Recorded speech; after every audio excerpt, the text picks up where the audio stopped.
إن الحمد لله نحمده ونستعينه ونستغفره ونعوذ بالله من شرور أنفسنا ومن سيئات أعمالنا من يهده الله فلا مضل له ومن يضلل فلا هادي له وأشهد أن لا إله إلا الله وحده لا شريك له وأشهد أن محمدا عبده ورسوله أما بعد فإن أحسن الكلام كلام الله وخير الهدي هدي محمد صلى الله عليه وسلم وإن شر الأمور محدثاتها وكل محدثة بدعة وكل بدعة ضلالة وكل ضلالة في النار.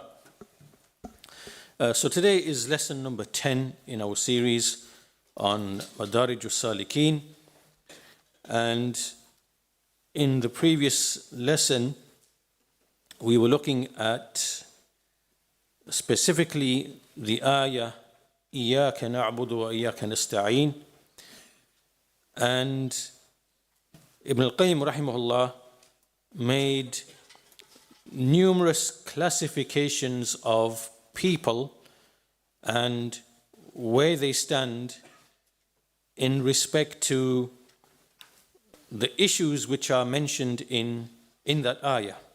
So by way of example, the first one that he spoke of is regarding al-ibadah wal-isti'ana. So these are the two things, إِيَّاكَ نَعْبُدُ وَإِيَّاكَ نَسْتَعِينُ. So where do people stand in relation to ibadah and isti'ana? So he divided them into four groups, four categories. There are those who combine between the two. They worship Allah subhanahu wa ta'ala, and in their worship they also perceive and feel that they are in need of Allah's aid and assistance in establishing His worship. So they combine these two things, and so they are the best of the four. And then there are those who neither have ibadah nor do they have isti'ana in principle, even though from the greatest of them is Iblis, but even he felt the need to receive the aid and help of Allah. He had to make dua to Allah to be given respite. So even he knows the necessity of making isti'ana with Allah subhanahu wa ta'ala. But in any case, those who have neither ibadah nor isti'ana, that's the second group. Then there are those with ibadah, they worship Allah, but they do not do so by seeking aid from Allah. And then the reverse, which is making isti'ana but without any ibadah. So they are those people who feel the need to ask from Allah and to seek aid but in the dunyawi affairs, but they don't then worship Allah subhanahu wa ta'ala. So from this angle we can look at different categories of people and where they stand in relation to these two. Then he went on to describe another set of four people, and this is in relation to al-ikhlas and al-mutaba'ah. And all of these things are mentioned are in the Surah Al-Fatiha.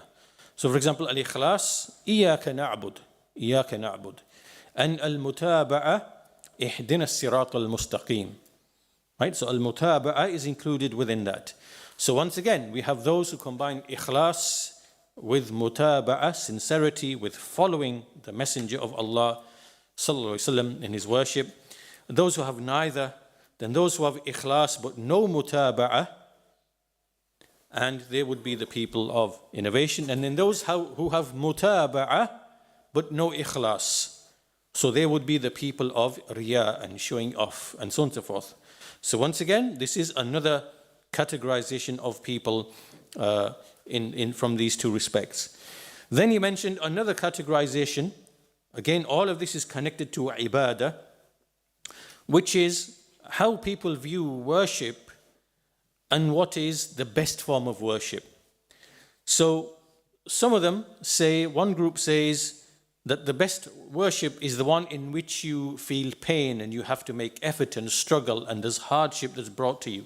So the more you have to struggle, then the better that worship is. So these are the people who, bring burdens and difficulties and hardships upon themselves that require, the struggle of the body, the struggle of the mind, And then they make this to be that this is the intent. This is the intent behind the message of the prophets. And then they enjoin this upon other people as well, because they think this is what is the best type of worship. Then there are other people who believe that the best type of worship is abstinence, zuhd, to abandon the world and to be engaged in worship and to... But again, this is wrong as well. This is a mistake as well. And then there's another group of people who say the best type of ibadah is the one which is of the greatest benefit to other people. So they focus on things like helping Muslims, charity work, relief work, removing hardships from the people. And once again, they think that this is the best thing that everybody else should be engaged in as well. Right? So these are examples of where these people have swerved from the center, the middle point, and not really captured the essence of what ubudiyyah really is. Right? And that is explained by the fourth position, which is that ubudiyyah is to do what is best and suited in each and every moment. Right? So in whatever moment that thing is the most suitable thing to do, then that is what is the best form of worship in that moment in time. So a quick example. Obviously, to recite the Quran, the speech of Allah subhanahu wa ta'ala, is superior to responding to the adhan, right, in terms of the actual reward. But if you are sitting in the masjid and the mu'adhin calls the adhan and you are reciting the Quran, then the best thing to do in that moment is to respond to the mu'adhin, right? So then you apply the same thing to all other scenarios, all other situations. If there's a moment where there's somebody in need, then you help him. If there's a moment where you abstain from the world, then and worship, then you do that.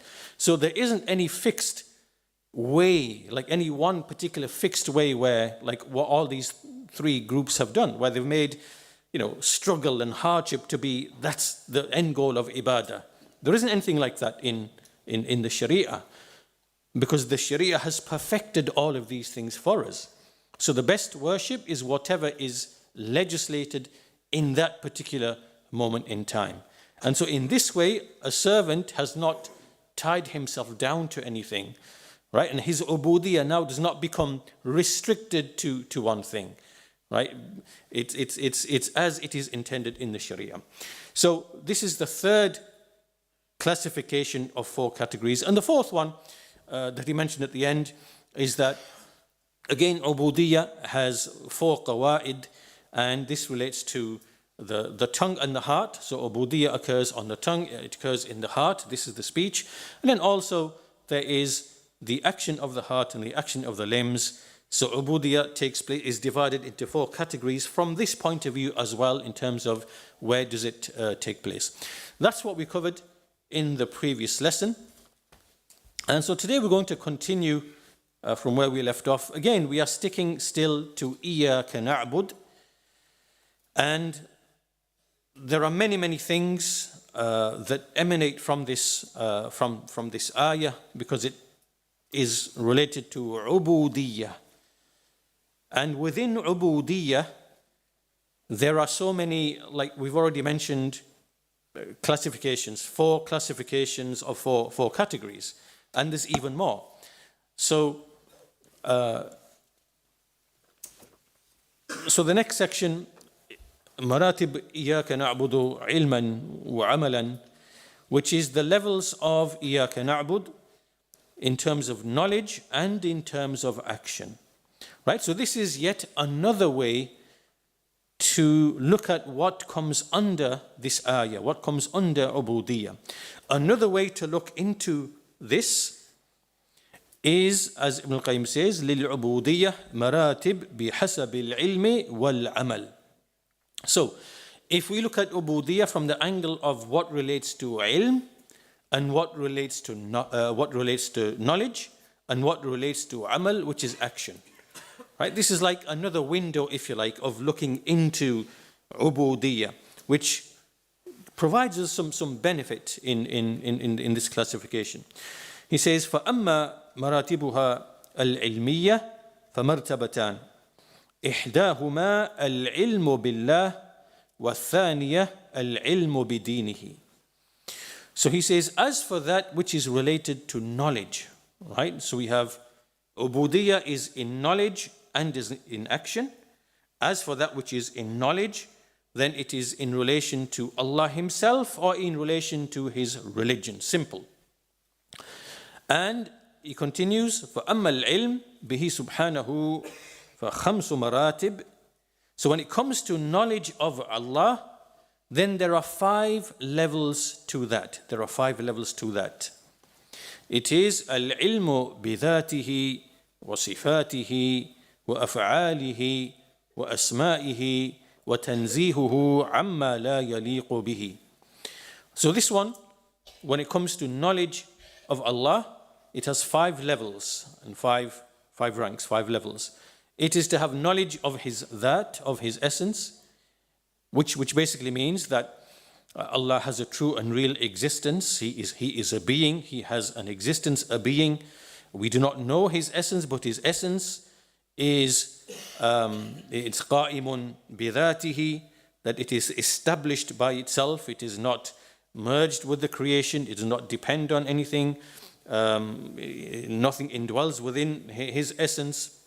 So we have knowledge, al-ilmu bidhatihi, and wasifatihi wa af'alihi wa asma'ihi, His attributes, His actions, and His names, wa tanzihuhu amma la yaliqu bihi, and then also knowledge of to free Him and declare Him free of anything that is not befitting to His majesty, which meaning the flaws, the shortcomings, and those things which are found in His creation, right? So this is the knowledge, one aspect, which is the aspect of knowledge, the martaba of knowledge. Then he said, وَالْعِلْمُ بِدِينِهِ مَرْتَبَتَانِ وَالْعِلْمُ بِدِينِهِ مَرْتَبَتَانِ. And as for the knowledge of His religion, then that is of 2 levels as well. 2 levels. The first one is دينه الأمر الشرعي وهو الصراط المستقيم الموصل إليه. So the first one is to have knowledge of His religion, which relates to the legislation. What Allah commands. And this is His straight path which leads to Him, which means His commands, His prohibitions, His sharia, all of the ahkam. So everything to do with that. And this is now knowledge of His religion, the first level of that. And then والثانية دينه الجزائي المتضمن ثوابه وعقابه وقد دخل في هذا العلم بملائكته وكتبه ورسله. And the second of that level is His deen as it relates to His reward and recompense, meaning our knowledge of Allah's reward and punishment, and who deserves what and for what. And entering into this knowledge is to have knowledge of His angels and His books and His messengers, because they come within that, right? They come within that. Why? Because the angels bring revelation, which are the books of Allah, and they bring them to the messengers, and that becomes Allah's hujjah, Allah's proof against mankind. And that proof against mankind is what determines punishment and reward, right? So all of this is connected to dinuhu al-jazai, right? That which is connected to the recompense and the reward, the just recompense for people, which is either punishment or which is reward. So if you stop and reflect here at just this section here, all of this, now there's a lot of classifications, I know, but if you pay attention and reflect upon all of this, here in terms of ilm, there are 3 basic elements, which is first of all, ilm of Allah, secondly, ilm of the last day, which is the hereafter and reward and punishment, and ilm of his religion, which entails righteous action. And this is why in some ayat of the Quran, Allah Azza wa Jal mentions, like when He mentions those who believe, and then وَالَّذِينَ هَادُوا, and then the Nasara and the Sabi'ah, and then He says, whoever among them believes in Allah and the last day and does righteous actions.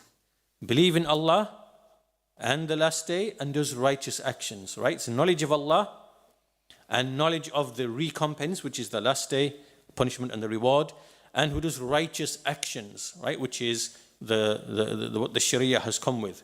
So anyone who brings these three basic elements, then he will be a person of paradise. And this is why the Muslim scholars discuss the condition of certain people who it's the messengership and the books has not come to them. Right? So certain people at certain times between the sending of messengers where the previous message has been lost and distorted.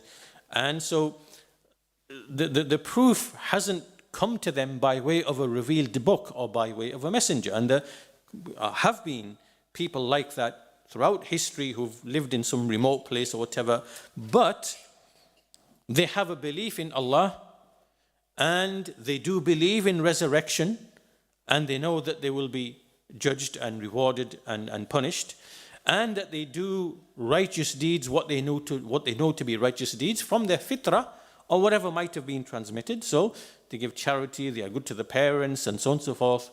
So there are people like that, and the scholars discuss what the ruling is upon these people. What's the hukam?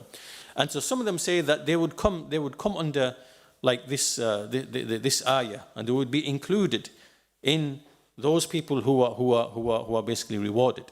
So the point being, if you reflect upon this, the martaba of ilm, there is ilm of Allah, which is of 5 levels. Then there's the martaba of ilm of His deen, and the ilm of His the ilm of His deen, and that is of 2 types: that which relates to His legislation and command, and that which relates to what is in the hereafter of reward and punishment. Right? So this is the martaba of ilm. All of this is included within إِيَّاكَ نَعْبُدُ. Then there is the level of وَأَمَّا مَرْتَبُهَا الْعَمَلِيَّةِ فَمَرْتَبَتَانِ. As for its level that relates to action, this now is of 2 levels. There's 2 levels as it relates to Allah's ubudiyyah.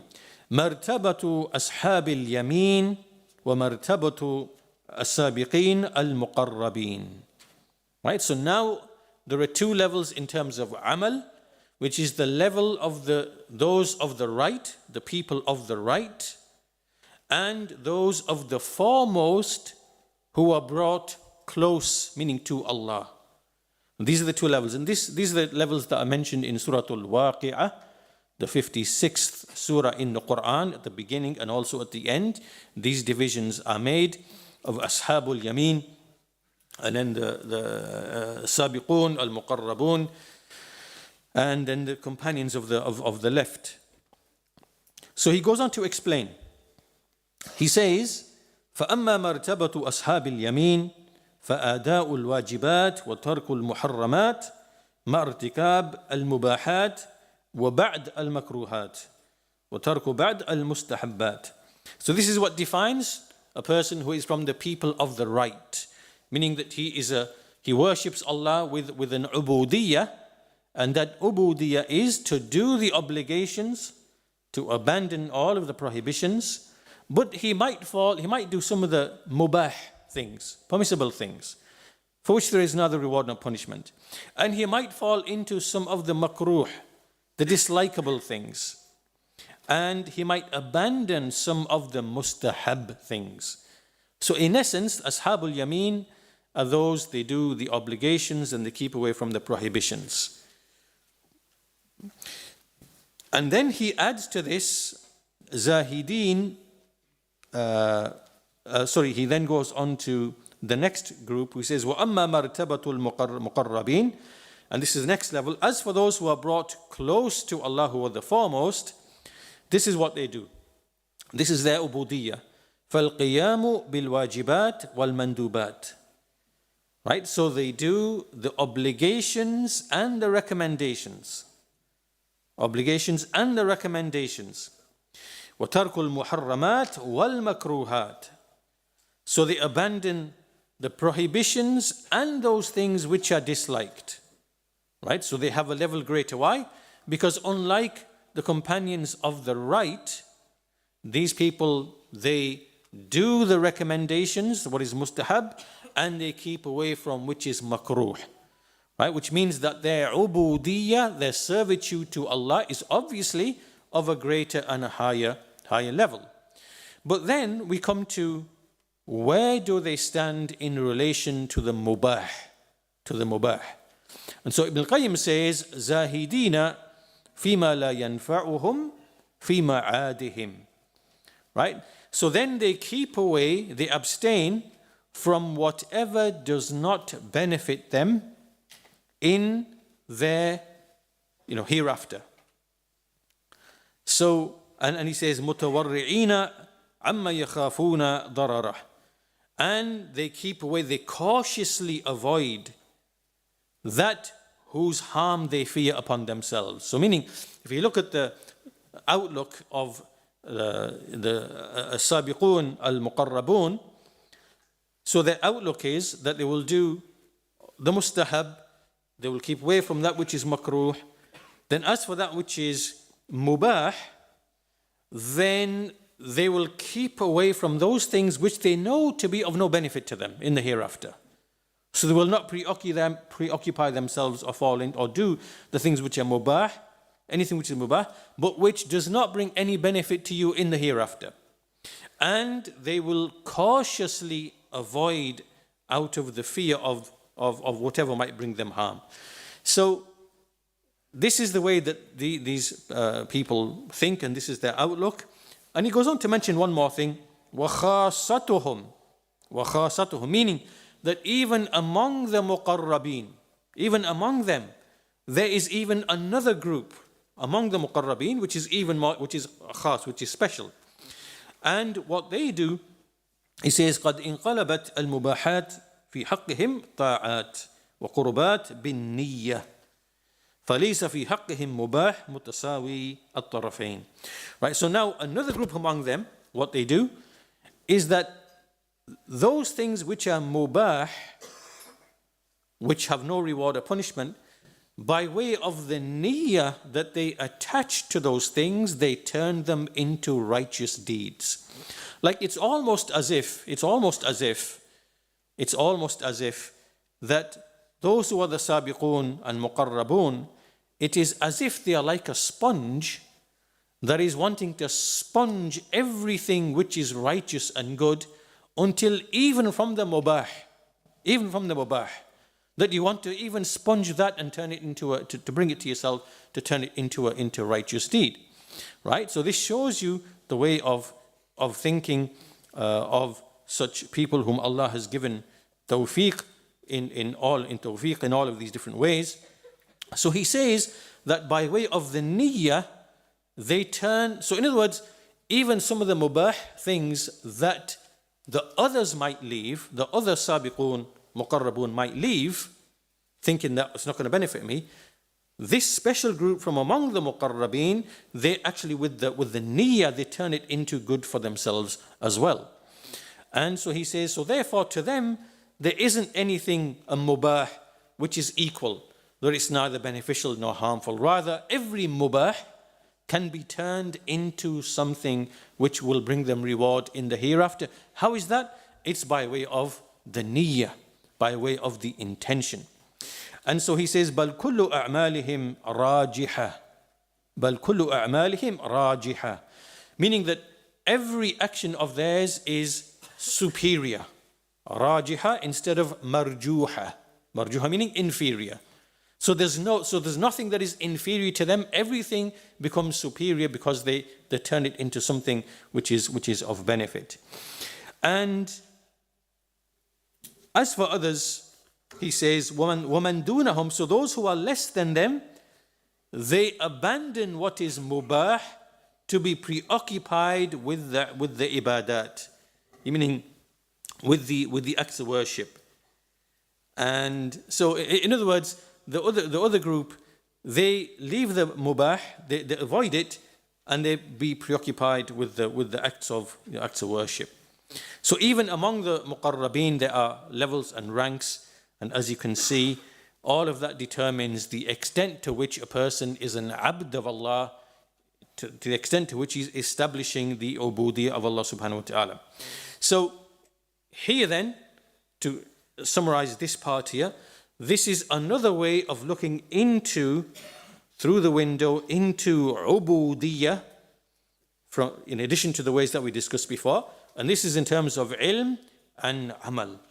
And it's good to understand these categories because it helps you to gain fiqh in the religion, and it helps you to understand the Quran as well, ayat of the Quran, and the words that you come across.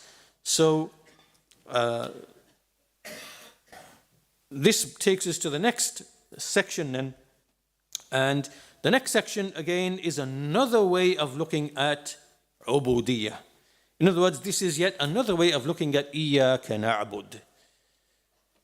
So he says, وَرَحَى الْعُبُودِيَّةِ تَدُورُ عَلَى 15 قَاعِدَةٍ مَنْ كَمَّلَهَا كَمَّلَ مَرَاتِبَ الْعُبُودِيَّةِ. So he says, like the millstone, right? The millstone that you grind the mill, meaning the central axis, the core essence around which everything revolves in ubudiyyah is 15 principles. And whoever perfects them, then he will perfect all of ubudiyyah. And this is simple. He says, what does this mean? What do we mean? وَبَيَانُهَا أَنَّ الْعُبُودِيَّةَ مُنْقَسِمَةٌ عَلَى الْقَلْبِ وَاللِّسَانِ وَالْجَوَارِحِ وَعَلَى كُلٍّ مِنْهَا عُبُودِيَّةٌ تَخُصُّهُ. So this is very simple. Another way to look at ubudiyyah is that ubudiyyah is divided into the heart, the tongue, and the limbs. And in each of these, there's a specific type of ubudiyyah that is suited to that particular organ, like the heart, the limbs, or the tongue. And then to each of these three, we apply the 5 rulings, which is wajib, mustahab, haram, makruh, and mubah.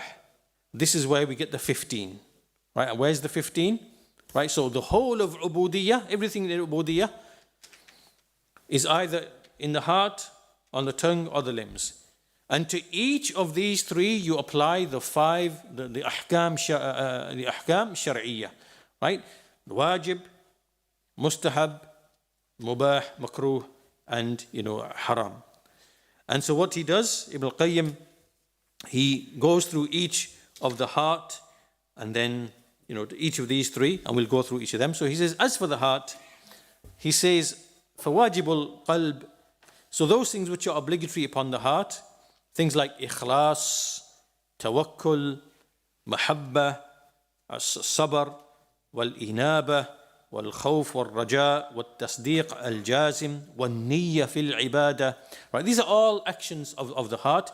These things are wajib. It is obligatory. These things are wajib upon the heart. Sincerity, reliance upon Allah, love of Allah, having patience, having sabr, turning back to Allah, having fear of Allah, hoping in Allah, having firm belief, and having the niyyah in ibadah. That is wajib as well. And he goes on to mention a point, which is that the niyyah is something additional to ikhlas. So there's ikhlas, sincerity, where you seek only the face of Allah, you are worshipping Allah, you're seeking His pleasure, and there's no other reason, there's no other motive. And then there has to be the niyyah. So there's ikhlas, then the niyyah sits on top. The niyyah is something za'idah. It's not the same as ikhlas. The niyyah is something else. And he says, وَالنِّيَّةُ الْعِبَادَ لَهَا مَرْتَبَتَانِ. Right? Because the niyyah, what does the niyyah do? The niyyah has there's two levels, there's two objectives behind it.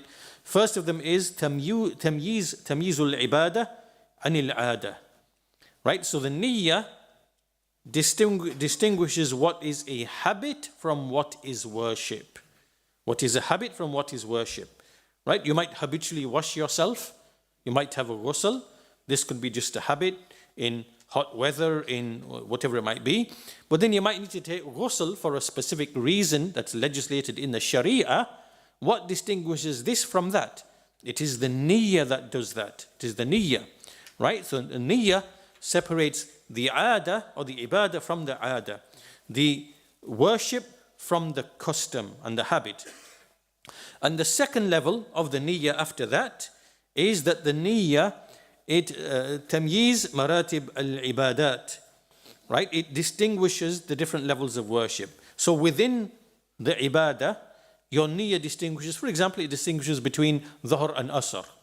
When you pray dhuhr is exactly the same as asr. It's 4 rak'ahs and everything is the same. But what distinguishes? It's the niyyah that distinguishes along with the time. But your niyyah distinguishes that you are now praying dhuhr and you are now praying asr. So the niyyah also distinguishes individual acts of worship from each other. Right? So there's ikhlas, and then the niyyah is za'idah. It's additional to that ikhlas. And what that does is that it makes a distinction between habits and between acts of worship, and then makes a distinction between different acts of worship so that everything is very, very clear. So then he says, so all of these wajibat of the heart that we mentioned, al-ikhlas and as-sabr wal-inaba and so on, and one-niyyah is from the obligations of the heart as well. He said each of these has an aspect of it that is wajib upon everybody to do, right? So there's a type of love, there's a type of fear, there's a type of hope that is wajib upon everybody. And then there is another level of wajib, another level of these affairs which is actually mustahab, mustahab. What is the point here? The point here that Ibn al-Qayyim is making, and he is an important point he makes here, which is that we are starting really with the heart, which is the king of the body. The heart is the king of the body. And he says that these actions that we just described, within which there is a wajib and a mustahab, that these, the one who does not have these obligations, then he has removed the ubudiyyah of the king, even though there might be the ubudiyyah of the subjects. What does this mean, right? Because you know the heart is the king and the limbs are the subjects, are the soldiers, right? So what the point he's making is that if a person neglects to pay attention, he neglects paying attention to these things of the heart, which are the obligations of the heart and which is the king of the rest of the body, right? So he's not focusing upon how can I develop mahabba and ikhlas and khawf and raja and inaba and all these things and purifying the niyyah and strengthening the niyyah. Person who's neglectful of making the king to be strong, which is the heart, then all that will happen is that the soldiers, which are the limbs, will just be aimlessly just, there won't really be any strength of ubudiyyah, right? Why? Because the king is lost and aimless. Like imagine a king who's lost and clueless and he doesn't know where he's taking his subjects, and he takes them on a journey and he's taking the wrong turn and leads them to destruction. It is lost, he's lost. So then the subjects also will also be lost because they will naturally follow the king. So in the same way, if the heart isn't fortified and strengthened with all of these things which are from the obligations, then how can the limbs therefore be perfecting that ubudiyah or giving ubudiyah in any meaningful sense, in any meaningful, purposeful sense. Right? والمقصود, he says, والمقصود أن يكون ملك الأعداء قائما بعبوديته لله تعالى هو ورعيته. Right? So what is the intent? The intent here is that the king of all of the limbs is itself, first of all, establishing the obligatory, the wajib ubudiyah to Allah, and likewise his subjects. But that will only happen if the king first is in shape, is in, establishing that ubudiyah. This is by doing that which is wajib upon it. As for the muharramat, وَأَمَّا الْمُحَرَّمَاتِ, so there's the wajib and then there's the haram. So what are the muharramat upon the heart? The muharramat كالكبر والرياء والعجب والحسد والغفلة والنفاق. Right? So these are some of the things which are haram upon the heart. They are haram upon the heart.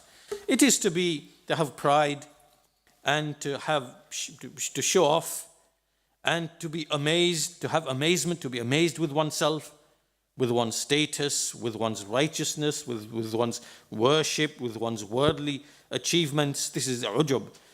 Wal hasad, to be envious.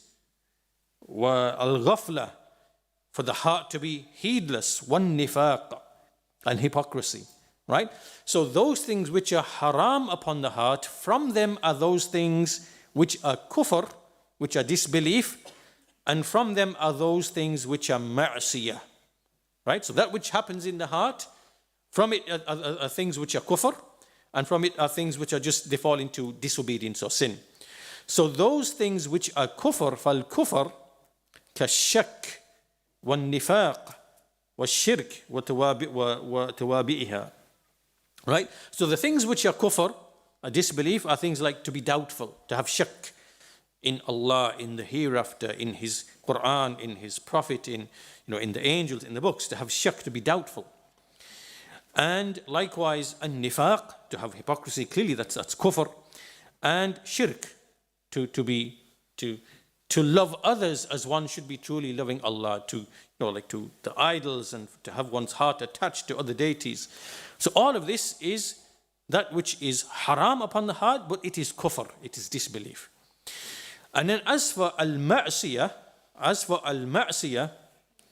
which is haram upon the heart, that itself is of two types. It is the kaba'ir and the sagha'ir. The kaba'ir and the sagha'ir. Right? So this now is what doesn't take you outside the fold of Islam, and which is haram upon the heart. That falls into that which is from the major sins and that which is from the minor sins. So, فَالْكَبَائِرِ, the major sins, الرِّيَاء, showing off, al-ujab, to be amazed with oneself, wal-kibar, to have arrogance, wal-fakhr, to be boastful, like pridefully boastful, wal-khila, wal-qunut min rahmatillah. Also from the major sins upon the heart is to despair of Allah's mercy, to despair of His mercy. وَالْيَأْسِ مِنْ رَوْحِ اللَّهِ. Again, same. To despair of Allah's mercy. وَالْأَمَنْ مِنْ مَكْرِ اللَّهِ. And to feel secure from Allah's plan. These things وَتَوَابِعْ هَذِهِ الْأُمُورِ الَّتِي هِيَ أَشَدُّ تَحْرِيمًا مِنَ الزِّنَا وَالشُّرْبِ الْخَمْرِ. Right, now these things that are mentioned, which are really like the states of the heart, which are major sins, right? Al-ujub, to be amazed, al-riya, al-kibr, al-fakhr, boasting, and to despair of Allah's mercy, and to feel secure from Allah's plan. He says that these sins here are even more severely prohibited than zina and drinking alcohol or taking intoxicants.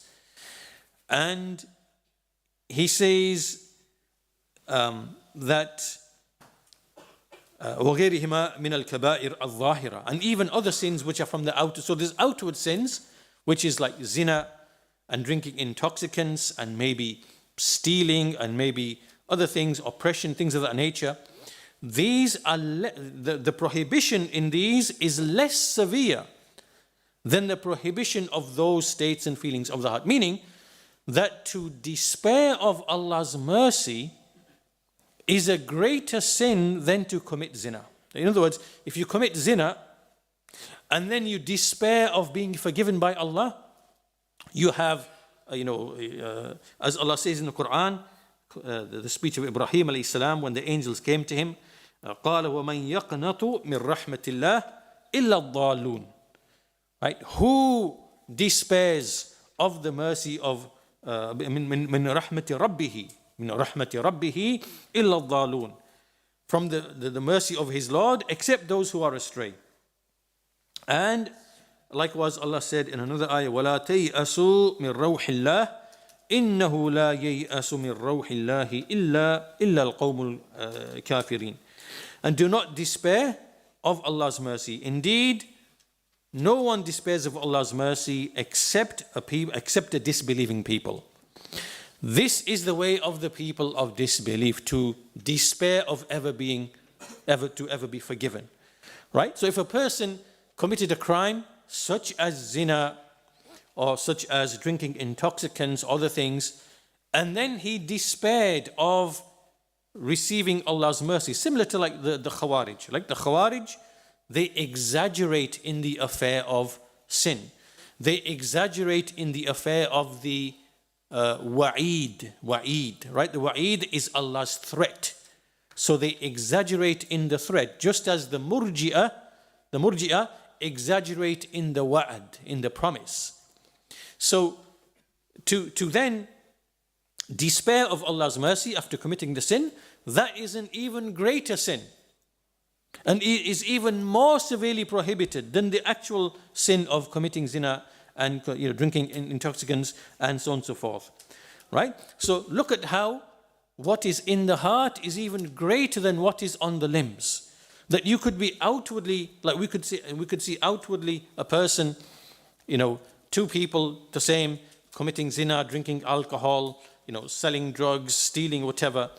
One of them, he knows he's got to abandon it, he knows he's got to leave it, and he wants to leave it, and he fears Allah, and he knows he's sinful, and he knows he's going to be punished, but he knows Allah will forgive him.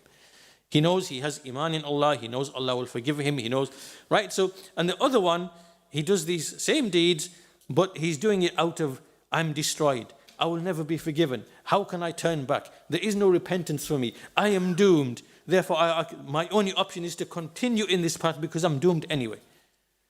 Right, so this one is in the worst state. Why? Because this one, he's despairing of Allah's mercy.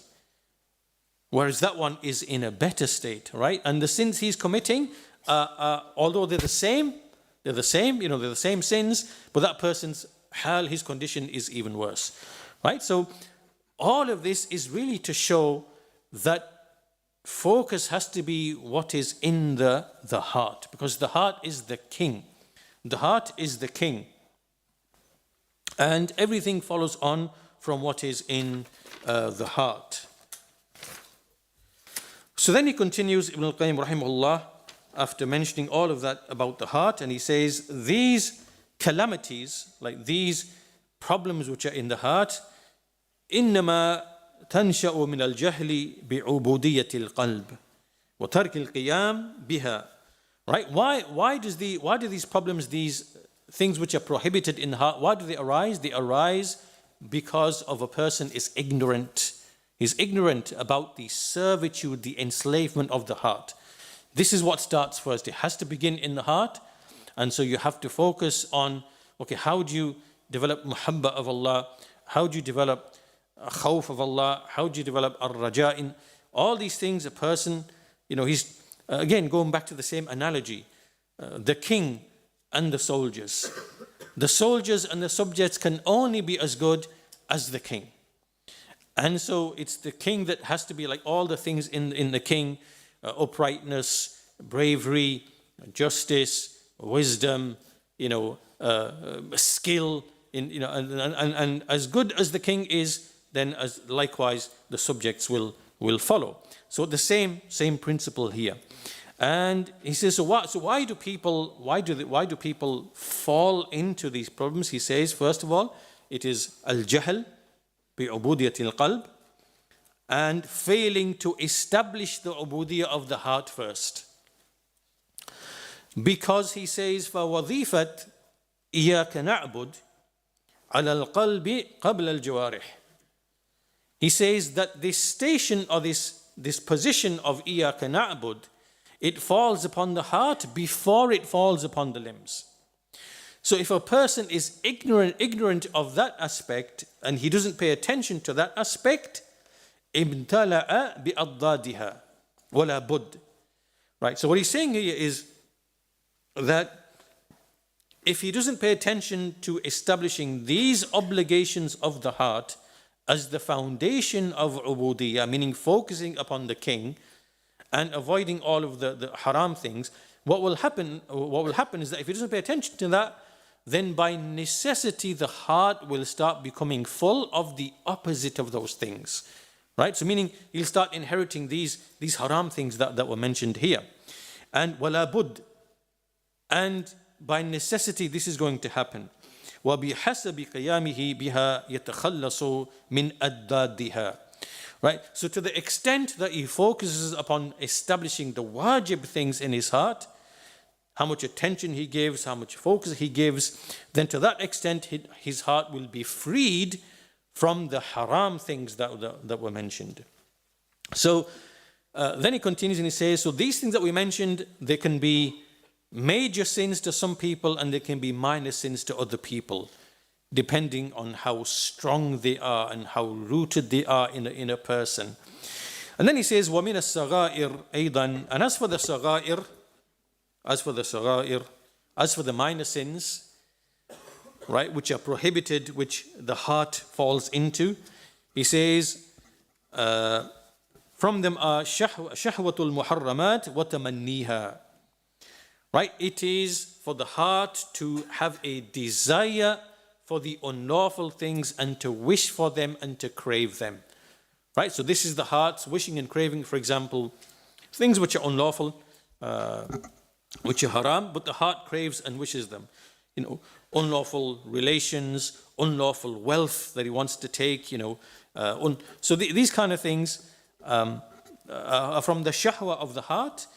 And he says there's different levels of this shahwa. So there can be the shahwa of al-kufr wa shirku billah. This clearly is kufr. It is the shahwa of kufr. This is obviously expels a person from Islam. Wa shahwatul bid'ah. Shahwatul bid'ah. There's a shahwa towards bid'ah. This is haram for the heart to be, like we look at the people of innovation, they have a shahwa for example, celebrating the Mawlid. Or they have a shahwa for, these are acts of innovation, but their heart has a desire for these things. This is a shahwa which is fisq. This is fisq now. And then there is a shahwa for the kaba'ir. Right? A person has a desire for major sins. This shahwa now is ma'siyah. This is simply ma'siyah. So all of this is connected to the ubudiyah of the heart. As we said, there are things which are wajib, things which are haram, then there are things which are mustahab, and then there are other things which are makruh and mubah. Likewise, he then goes on to the second, which is the tongue, and he goes on to mention different affairs regarding the tongue. So he says, وَأَمَّا عُبُودِيَاتِ اللِّسَانِ الْخَمْسِ. So he says, as for that which is the 5 things related to the tongue, what is obligatory upon the tongue? That which is wajib, النطق بالشهادتين. It is the wajib is to speak with the shahadatain. وَتِلَاوَةْ مَا يُلْزِمُهُ تِلَاوَتُهُ مِنَ الْقُرْآنِ. To recite what is necessary upon him to recite of the Quran to fulfill his prayers, al-Fatiha, and whatever the validity of the prayer depends upon. This is the wajib aspect of speech. And there could be other things like, for example, a moment in which you must prohibit the evil if it is in front of you, that becomes wajib upon you. And there's other things like that, certain scenarios and situations. So there's aspects of the tongue that is wajib upon the tongue. وَأَمَّا that which is mustahab, وَأَمَّا مُسْتَحَبُّهُ, reciting the Quran, persisting in Allah's remembrance, revising knowledge, beneficial knowledge, and so on and so forth. As for that which is haram, فهو النطق بكل ما يبغضه الله ورسوله. That which is haram, general principle, everything that Allah is detested by Allah and His Messenger. It is haram to speak with such a thing, and within that falls many other things. And as for makruh, what is makruh? التكلم بما تركه خير من الكلام به مع عدم العقوبة عليه. What is the makruh? In speech, it is to speak with something which is actually better not to speak with, better to abandon. It was better that you didn't say it than say it. This is that which is makruh. Although you will not get, there's no punishment for it. This now leaves us to the mubah in terms of speech, and there's something special here to do with the tongue and what is mubah regarding it. So he says here that the Salaf have differed. Is there such a thing as permissible speech which is equal on either sides? Meaning that it is neither rewarded nor is it punished. It is neither beneficial nor is it harmful. He says there are actually two views among the Salaf, but the most correct view, والتحقيق أن حركة اللسان بالكلام لا تكون متساوية الطرفين.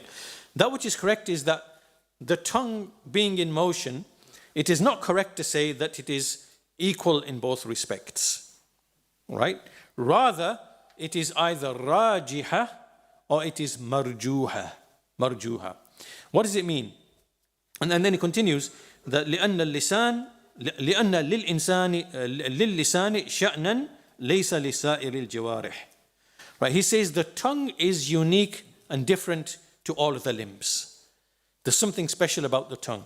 When it comes to the tongue and what it utters, it is not the case that there is like just mubah and that's it. He says rather there is like in the speech that is like permissible, within it there is that which is rajiha and that which is marjuha. Meaning that the speech which is superior and better said, and speech which is inferior and better not said. So upon that, he says that now this is different to all the other limbs. Like for all the other limbs, there could be some deeds that you can do which are just mubah. Neither reward, no punishment. Right? And you can engage in those, you can engage in those things.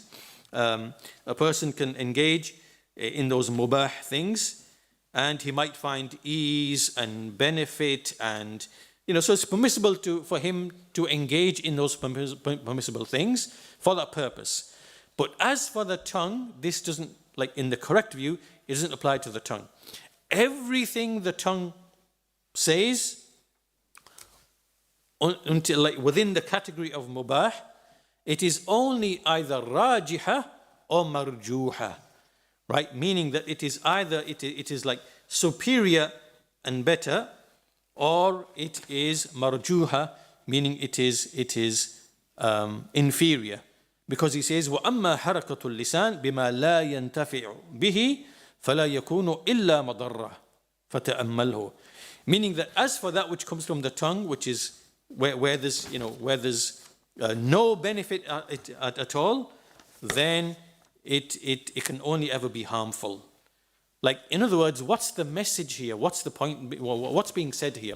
The point that's being said here is that all the other limbs, you can, meaning the hand and the feet, and you do activity, there are things which are mubah, and you can engage in those things, and yes, they bring you comfort and ease, and there's nothing wrong with that. It's neither rewarded nor is it punished.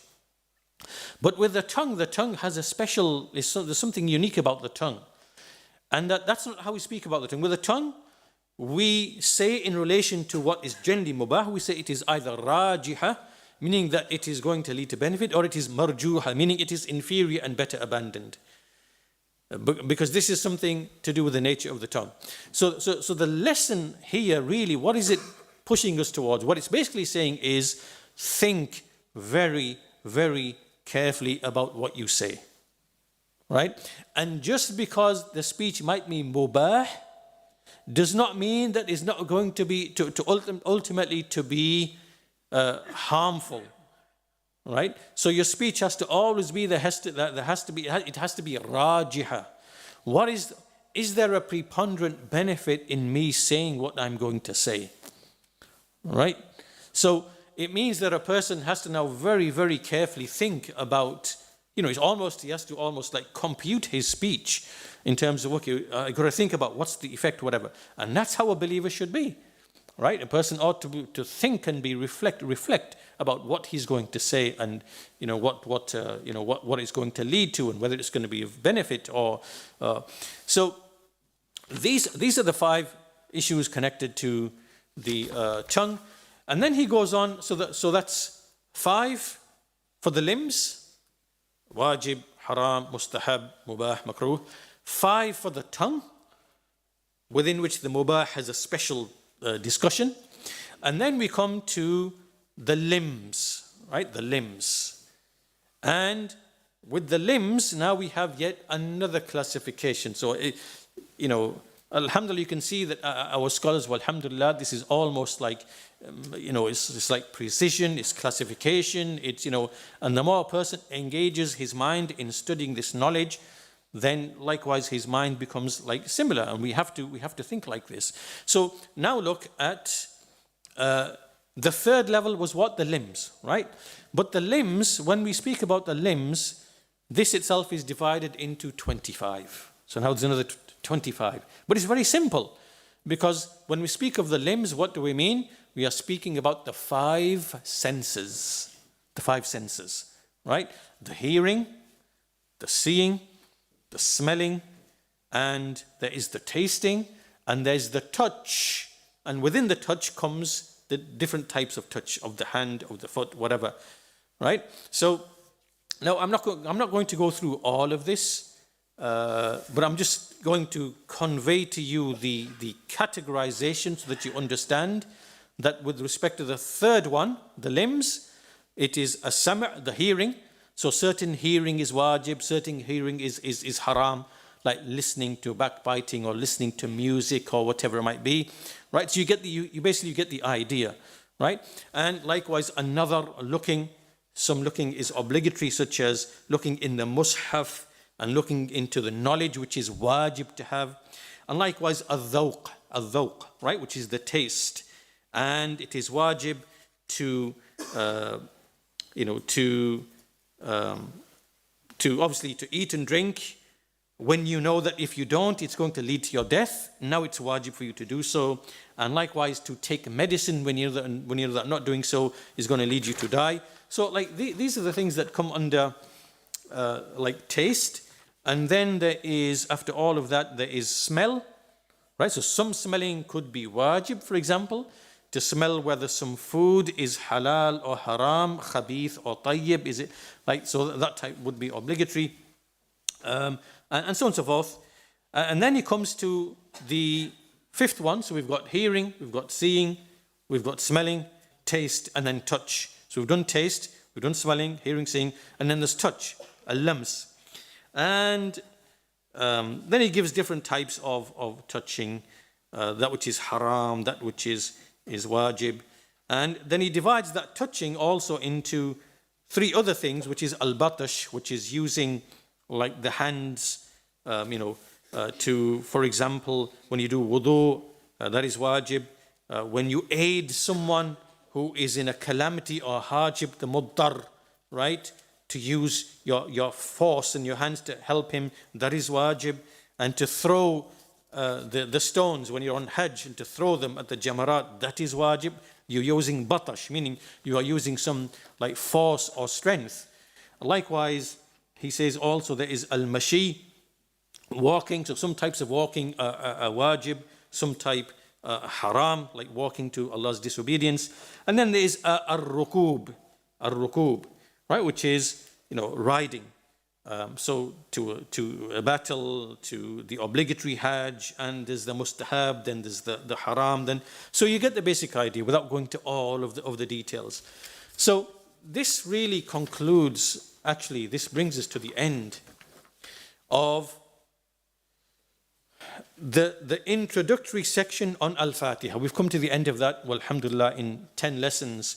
And as you can see, there is so much. There's ilm, there's fiqh, there's comprehension in our religion. In all of that we've covered, there is so much. And even that is really, it's a taqreeb, right? It's just a simplified version of what's actually there in the original. So now what we are going to do, let me go back and mention one more point, which is, if you remember,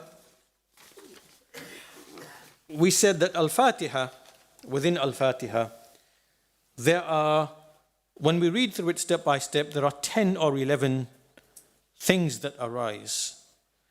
And these really form the foundation of everything. So we start with Alhamd, the praise of Allah. Allah is praised. The notion of praise, so we bear that in mind. Allah is praised for what? For His perfection, His names, His attributes. And then it follows after that, Allah's uluhiyyah, His sole right to be worshipped, comes after that. Then Allah's rububiyyah, His lordship. And then we look at the connection. So there's like connection between all of them as well. And then there is Allah's rahmaniyah. I mean, He's the relationship of mercy to His creation. Then there is the notion of Allah, His mulk, His dominion, that He is Malik, the owner, or that He is Malik, meaning the one who governs by giving commands. So that's that aspect. Then there is Iyaka na'budu wa iyaka nasta'een, or there's Yawm al-Din, right? The resurrection and the accountability. So there's accountability, the notion there. Then there is the Ma'bud, Iyaka na'bud, al-Ubudiyyah, and the Ma'bud, Allah is the Ma'bud.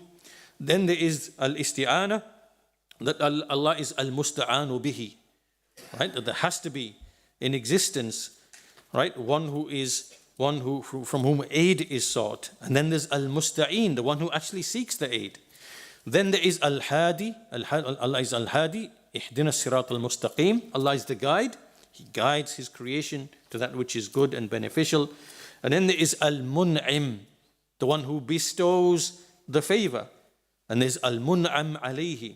And there's al-Maghdubi alayhim, upon those whom is Allah's anger, those upon whom is Allah's favor.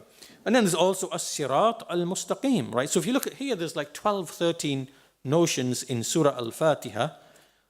And this summarizes the essence of what is in the Quran, which summarizes the essence of what is in the 3 or 4 revealed books, the Torah and the Injil and the Zabur. And all of them comprise the essence of what is in the 100 or so books that were revealed by Allah subhanahu wa ta'ala according to some athar, some narrations. Right? So 124,000 prophets were sent, among them 315 messengers in a hadith which is authenticated by Shaykh al-Albani rahimahullah, and out of that 100 or so books, 104 books, and the quintessence of all of that is found in Surah Al-Fatiha. And so as we said, there's so much in there, and then from that, so we have all of these notions in front of us that we just mentioned, and from that we look at the world. We look at the world, we look at everything through all of these things that I mentioned here. And we look at every person, everything, everybody, every idea, every belief. Everything is in there for us to reflect upon. So this, like I said, this brings us to the end of the kind of like the muqaddimah to Madārij al-sālikīn. Now we are making a start on the actual manazil, right? The actual steps that now we start embarking upon in our journey to Allah subhanahu wa ta'ala. So I'll make a start on this in this lesson, as we have some time between now and Isha. And so he says in the next section, Manazilu إياك نعبد التي ينتقل فيها القلب منزلة في حال سيره إلى الله تعالى. Right? So he says, what the levels or the stages of إياك نعبد.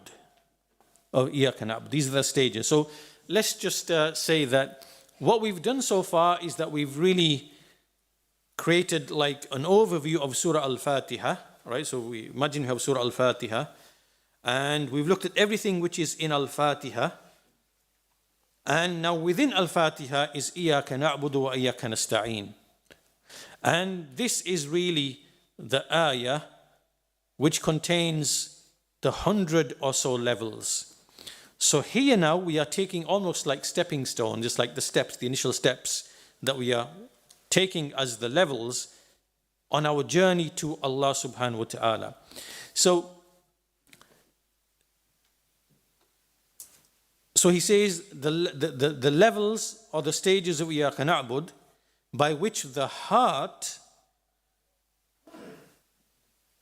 moves and travels level by level in its journey to Allah the Most High. So he begins by saying, فَأَوَّلُ مَنَازِلِ الْعُبُودِيَّةِ الْيَقْظَةِ الْيَقْظَةِ. So let's start with what's the very first level that you start with on your journey to Allah. What is that level? He says it is al-yaqظah. Al-yaqظah is what? It is to be awake, to awaken. You've got to be awakened. To yaqظah meanings you've got to be awake, alert. And he gives us a definition for what this means. He says, وَهِيَ إِنْزِعَاجُ الْقَلْبِ لِرَوْعَةِ الْإِنْتِبَاهِ من رقدة الغافلين. So he says it is the heart being disturbed. So the heart is now disturbed at the great attention, the magnificent attention that is shown to the slumber of the heedless. Right, so let's explain that bit by bit.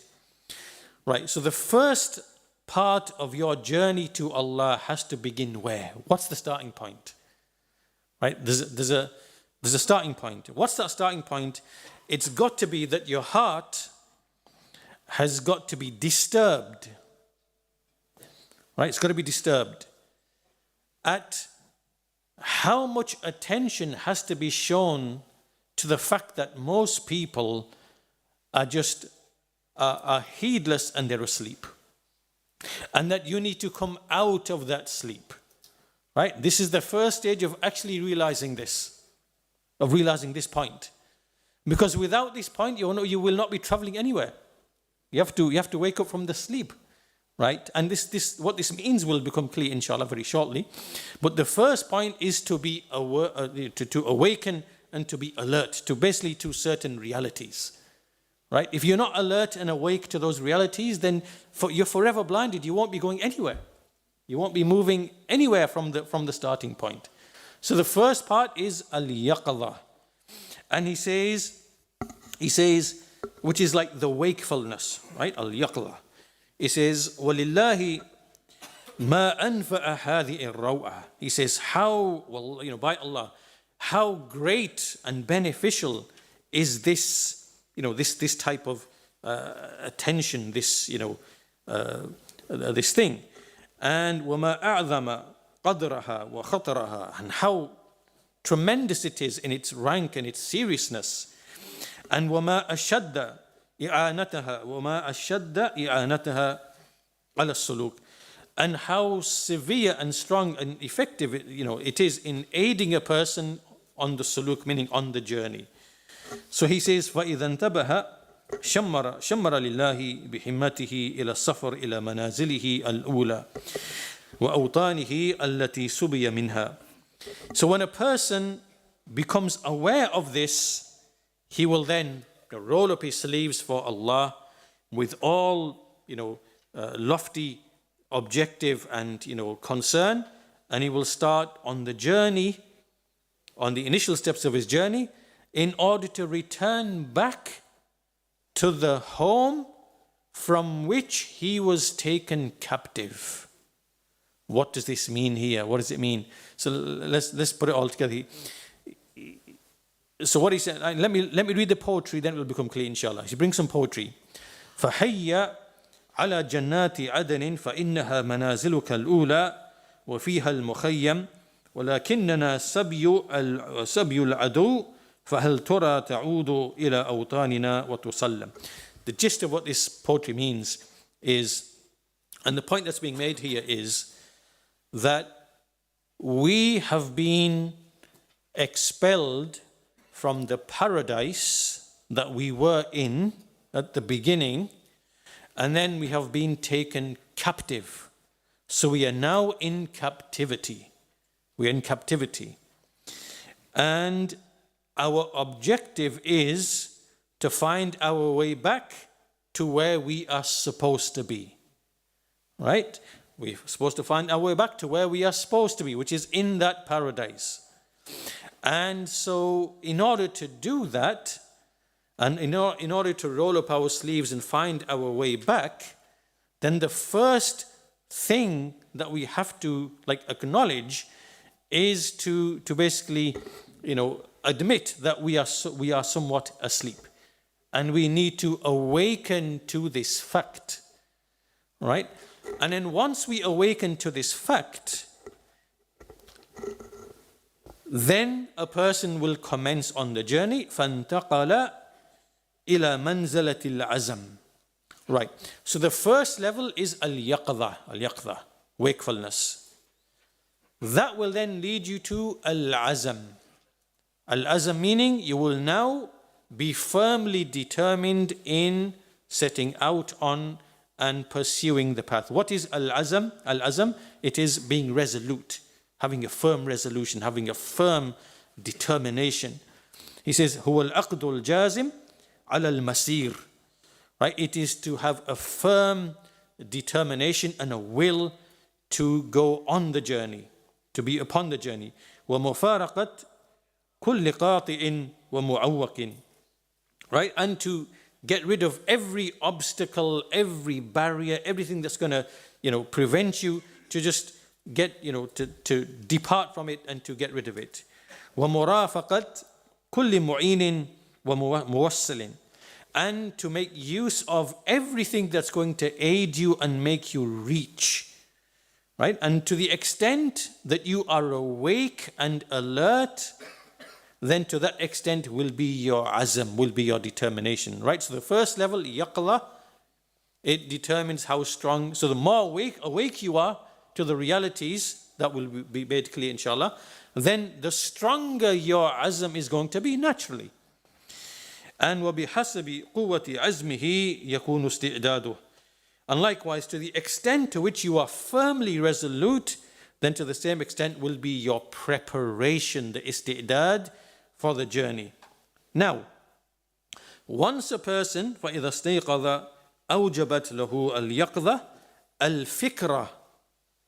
Right, so after this, there will be, right, so we've got al-yaqdha, then we've got al-azam, right? Then, once you've got to this stage, the next stage is al-fikra. Now it will get your mind thinking, okay, which is what? تحديق القلب نحو المطلوب الذي قد استعد له مجملا. What is the stage of fikra? Fikra is now, okay, thinking. I've got to be thinking.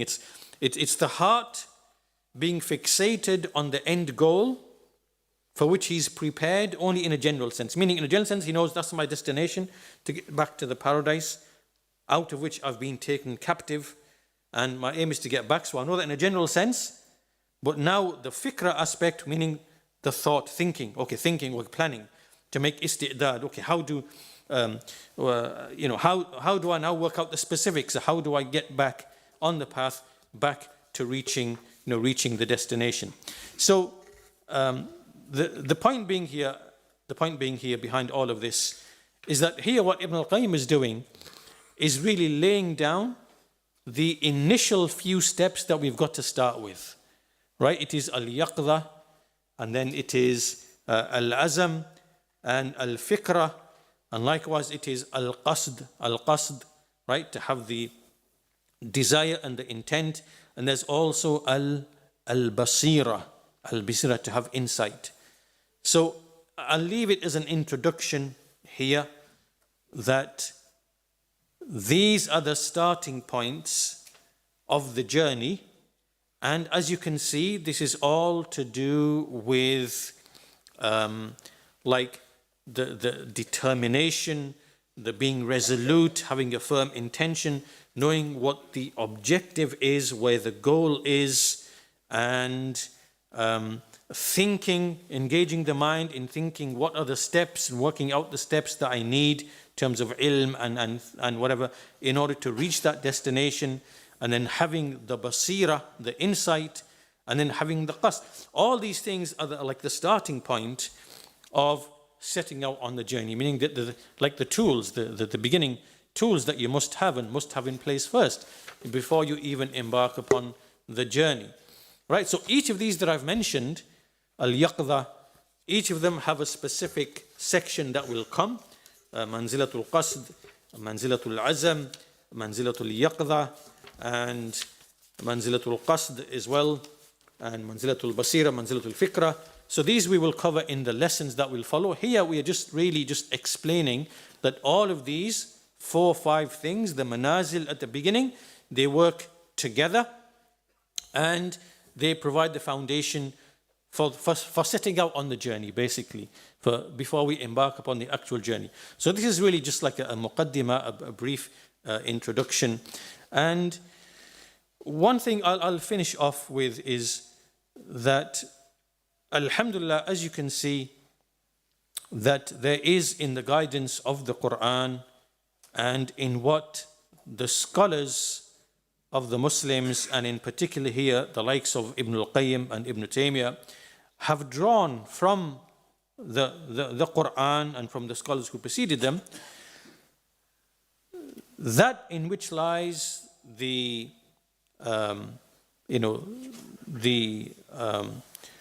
which benefits a servant in this life and the next. And there is sufficient guidance in this that does away with what we find from the non-Muslims and the people of disbelief, because among the people of disbelief you see that you have, because they are preoccupied in the world and they speak about, self-help and psychology and personal development and self-improvement and how to be successful and how to motivate yourself and how to, actualize and manifest your dreams and your riches. You see, they speak amongst the people of disbelief, right? Why? Because they pursue the world. And within their sciences, they study psychology and behavioral psychology and this, and because they want to maximize whatever they're seeking in the dunya, right? Is it status? Is it wealth? Is it power? Is it authority? So therefore you have among them like a whole genre of books, like a category of books that they write. It's all to do with, how to be successful, how to be confident, how to be perfect, like a speaker, how to read people, how to this, how to that, how to that, how to this, how to improve, whatever, and so on and so forth, to the end of it, right? And you have all these gurus who speak, and all of it. All of that is, it's all for the dunya. It's for the world. But very sadly, there are many Muslims who get drawn into that field of knowledge, and they think there's something beneficial in that for them. But there's a great danger in entering into that and pursuing that and listening to these people, because all of it is anchored in what's falsehood. It's pursuit of the dunya. It's chasing the world, and inevitably there are going to be many, many harms, mistakes, flaws, errors. A lot of material creeps in, like new age material, reach out to the universe. You are the universe, and it will come to you, and all these like new age kind of spiritual types of things, which enters into wahdatul wujud and all these false beliefs that subtly these people are basically, they are invoking, they are speaking about, they are conveying in their speech, and you would not be any the wiser, right? So you should be keep away from that stuff. Keep your children away from that stuff, because a lot of this stuff goes out on social media. People do this marketing, and they draw you into being successful and how in life, in business, in family, in relationships, in this, in that, whatever. All of that is batil, is false. We as Muslims do not need that. There's sufficient guidance here. Like I mentioned before, that if you were to take this book Madārij al-sālikīn and look at some of the manazil that are mentioned, like al-yaqza, al-qasd, al-azam, and al-basira, and many other things, you will find everything you need to be like a strong human being with firm resolution, to be like all the things that these non-Muslims, they seek, to be confident, to be successful, to be this, to be that, whatever. All for the dunya. We have it all for the dunya and the akhirah. For the dunya and the akhirah together. And all of that knowledge is here, and it's anchored and rooted in what? In the tawheed of Allah, in what we found in Al-Fatiha, in all of what we mentioned. Right? You will find it in the books of Ibn al-Qayyim, and particularly this book, Madārij al-sālikīn. And some of these things we will be looking at, inshallah ta'ala, in the lessons to follow. But so today, I'll really leave it here for today, for this lesson. It's really just now to set the stage for what is going to follow in the lessons to follow. Right? So we've completed the introduction of looking at Al-Fatiha, what is in there. Now we are in a position to look at إِيَّاكَ نَعْبُدُ وَإِيَّاكَ نَسْتَعِينَ and the actual manazil. And so the beginning part is these 4 or 5 manazil that all work together. Right? We have to put these things in order first. Al-yaqza and al-azam and al-fikra, al-qasd, al-basira. All of these things work together. They are to do with like being aware and having firm resolution and working out like the path and having the right insight in doing so, and having all these things will work together, and it kind of almost gives you the right tools to begin on the journey. So inshallah we'll close it there for today's lesson, and this is really the end of the first part of this series in 10 lessons, and the next part inshallah will commence starting with this whenever Allah will. So alhamdulillahi rabbil alameen, wa sallallahu ala nabiyyina Muhammad wa ala